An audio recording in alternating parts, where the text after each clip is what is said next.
నమస్తే అండి. ఈ వీడియోలో మనం డే 5 క్వశ్చన్ని డిస్కస్ చేయబోతున్నాం. డే 5 రోజున టాపిక్ వచ్చేసి యూనియన్ అండ్ స్టేట్ ఎగ్జిక్యూటివ్. అయితే ఆర్డినెన్స్ మేకింగ్ పవర్ మీద క్వశ్చన్ ఇవ్వడం జరిగింది.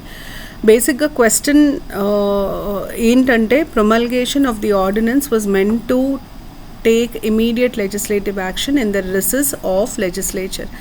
అంటే దీని అర్థం ఏంటంటే ఆర్డినెన్స్ ఎప్పుడు ప్రకటించుతారు, ఆర్డినెన్స్ ప్రకటించాల్సిన సందర్భం ఏంటంటే లెజిస్లేచర్ మీటింగ్ సెషన్లో లేదంటే పార్లమెంట్ కానీ స్టేట్ లెజిస్లేచర్ సెషన్ జరగటం లేదు.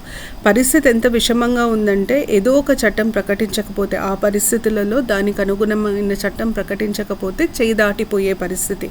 అట్లాంటప్పుడే ఆర్డినెన్స్ ప్రకటించే స్కోప్ ఉంటుంది అనేది ఫస్ట్ స్టేట్మెంట్. సెకండ్ స్టేట్మెంట్ ఏమంటుందంటే however it has become a tool to bypass the ordinary legislative process and procedures.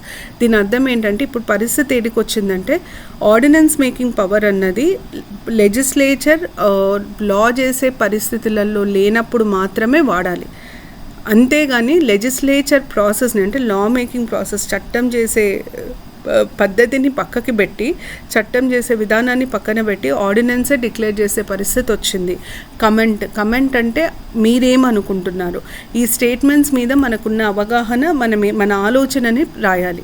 అయితే ఫస్ట్ దీంట్లో మీరు అర్థం చేసుకోవాల్సిందంటే ఏంటంటే ఇంట్రొడక్షన్లో 123(2)(1)(3 అంటే ordinance making power of president, ordinance making power of governor రెండు మెన్షన్ చేయాలి.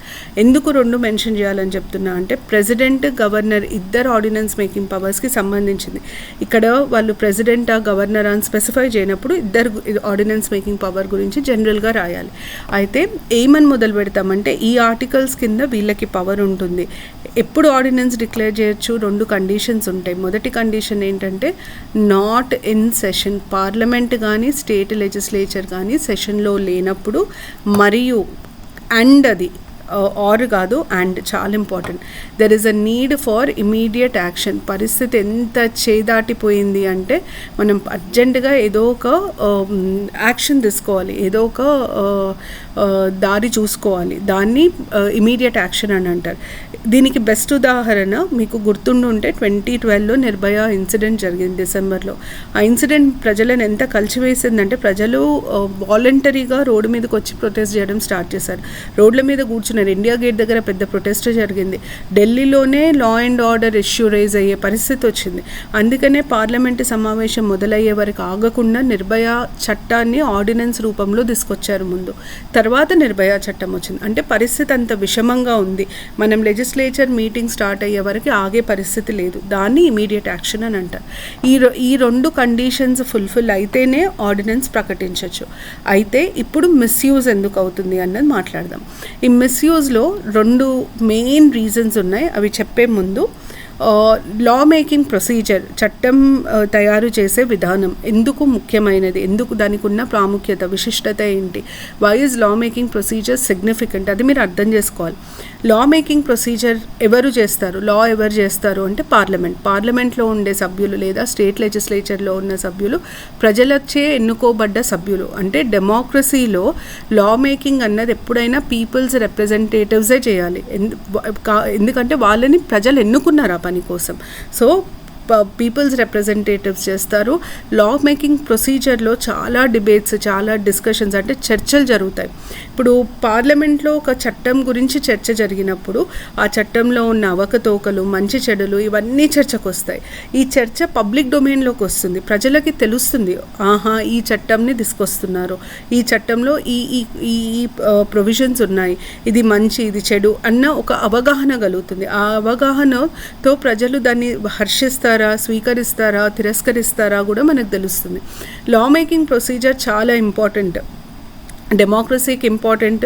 పబ్లిక్లో అవేర్నెస్ క్రియేట్ చేయడానికి, ప్రజలని తయారు చేయడానికి, సంసిద్ధం చేయడానికి, ఆ చట్టం కోసం ప్రజలు యాక్సెప్ట్ చేసే విధంగా మలుచుకోవడానికి ఒక ఛాన్స్ ఇస్తుంది. అందుకనే లా మేకింగ్ ప్రాసెస్ చాలా ఇంపార్టెంట్. ఆ ప్రాసెస్ని కాదని ఆర్డినెన్స్ని తీసుకొచ్చి లాస్ చేసినప్పుడు అది ప్రజల మీద రుద్దినట్టే ఇన్ అ వే. సో ఇది ఎట్లా చేస్తున్నారు అన్న దానికి వస్తే రెండు. ఒకటేమో నంబర్ ఆఫ్ ఆర్డినెన్సెస్ ప్రొమల్గేటెడ్, ఎన్ని ఆర్డినెన్సెస్ ఇప్పటివరకు ఇష్యూ ఇష్యూ చేశారు, జారీ చేశారో దాన్ని బట్టి మనం ఎంత ఫ్రీక్వెంట్గా దీన్ని వాడుతున్నారో తెలుసుకోవాలి. ఆర్డినెన్స్ మేకింగ్ పవర్ అన్నది చాలా చాలా రేర్గా వాడాల్సింది, కానీ వీళ్ళు ఏం చేస్తున్నారంటే చాలా ఫ్రీక్వెంట్గా దీన్ని వాడుతున్నారు. ఫ్రీక్వెంట్గా వాడుతున్నారు అన్నదాన్ని మనం ఎట్లా ఎక్స్ప్లెయిన్ చేస్తాం, ఎట్లా జస్టిఫై చేస్తాం అన్న దానికి వస్తే మనం ఇలా జస్టిఫై చేయాలి. 2019లో స్టాటిస్టిక్స్ ప్రకారం 17 ఆర్డినెన్సెస్ ఇష్యూ అయినాయి. 2020 నుండి ఇది తగ్గుకుంటూ వచ్చింది. 2022లో ఒక్క ఆర్డినెన్స్ కూడా ఇష్యూ కాలే, 0 ఆర్డినెన్సెస్. ఎందుకు ఇట్లా జరిగింది అంటే 2019 వరకు రాజ్యసభలో ఎన్డీఏకు ఉన్న స్ట్రెంత్ తక్కువ. రాజ్యసభలో అప్పటి పరిపాలనలో ఉన్న ప్రభుత్వంకి స్ట్రెంత్ లేకుండే. లోక్సభలో ఏది ఇంట్రడ్యూస్ అయినా రాజ్యసభలో స్టక్ అయిపోయేది. కానీ 2020 నుండి వాళ్ళకి రాజ్యసభలో రిప్రజెంటేషన్ పెరిగింది కాబట్టి వాళ్ళకి ఎట్లా ఉందంటే ఇప్పుడు మెజారిటీ ఉంది కాబట్టి సులువుగా ఏ బిల్ అన్నా పాస్ చేసుకోవచ్చు. అందుకనే ఆర్డినెన్సెస్ తగ్గాయి అన్నది ఒక విశ్లేషణ. తర్వాత రెండోది రీప్రొమల్గేషన్ ఆఫ్ ఆర్డినెన్సెస్. రీప్రొమల్గేషన్ ఆఫ్ ఆర్డినెన్సెస్ అంటే జారీ చేసిన ఆర్డినెన్స్ని మళ్ళీ జారీ చేయడం. ఈ మళ్ళీ జారీ చేయడం అనేది రాష్ట్ర ప్రభుత్వాలలో ఎక్కువ జరుగుతుంది, స్పెషల్లీ బీహార్. ఆర్డినెన్స్ మీద ఉన్న సుప్రీంకోర్టు ఇంపార్టెంట్ జడ్జ్మెంట్స్ అన్నీ బీహార్ స్టేట్కి సంబంధించినవి. సో రీప్రొమల్గేషన్ ఆఫ్ ఆర్డినెన్స్ కూడా ఒక మేజర్ ఇష్యూ.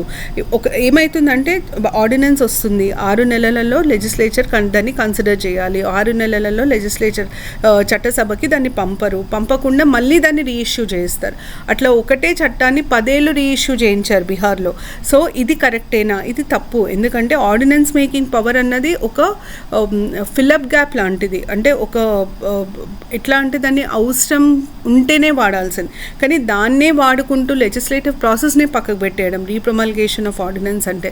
సో ఈ 2 ఇష్యూస్. థర్డ్ ఇష్యూ ఏంటంటే ఈ ఇమీడియట్ యాక్షన్ అవసరం ఉందా లేదా, పరిస్థితి నిజంగా విషమించిందా లేదా అని నిర్ణయించే అధికారం మనం ప్రెసిడెంట్కి ఇస్తున్నాం.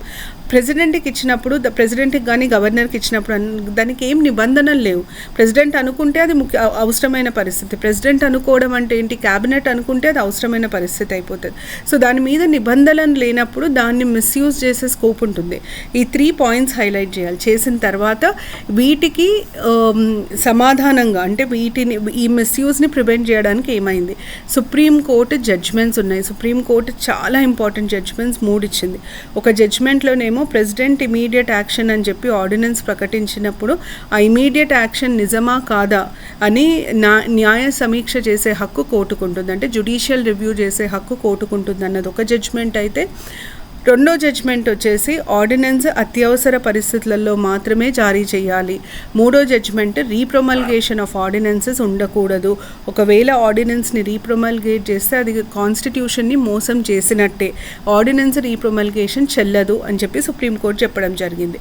సో దీన్ని మనం చెప్పి కన్క్లూజన్లో ఆర్డినెన్స్ మేకింగ్ పవర్ చాలా రేర్గా వాడాల్సింది, దాన్ని ఎక్కువ మిస్యూజ్ చేయకూడదు అని రాయాలి. సో దీన్నే మనం ఆన్సర్ లాగా రాస్తే నేను చెప్పినట్టు ఫస్ట్ ఆర్టికల్ 123 ఇంకా 213.